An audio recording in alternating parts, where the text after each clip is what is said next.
లోకేష్ తనపై సీరియస్ అయ్యారన్న వార్తలను ఖండించారు ఏపీ మంత్రి నిమ్మకాయల చినరాజప్ప. రాజమహేంద్రవరంలో జాతీయ జూనియర్ చెస్ ఛాంపియన్షిప్ పోటీలను ప్రారంభించారు.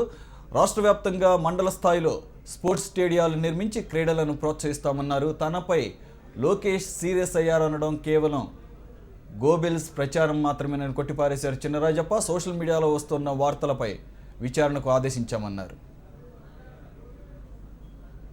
నిన్న పార్టీ సమావేశం జరిగింది, మొన్న ఎమ్మెల్యేల సమావేశం జరిగింది. సమావేశంలో చర్చ జరిగిన చర్చలో పాల్గొన్న దాన్ని తీసుకొచ్చి ఏదో నన్ను మందలించారని చెప్పి లోకేష్ గారు మందలించారని ఒక గ్లోబల్ ప్రచారం చేశారు. ఆ గ్లోబల్ ప్రచారాన్ని బొత్స సత్యనారాయణ గారు మాట్లాడటం జరిగింది. నాకైతే క్రెడిబిలిటీ ఉంది. నేను మంత్రిగా ఈ 2 సంవత్సరాల్లోనూ కూడా చెప్పిందే చేసుకుంటూ స్థాయిలో నేను పనిచేస్తూ నా శాఖ కానీ నా కాన్స్టిట్యున్సీ కానీ పార్టీకి కానీ ఎప్పుడు కూడా కృషి చేసే వ్యక్తిని.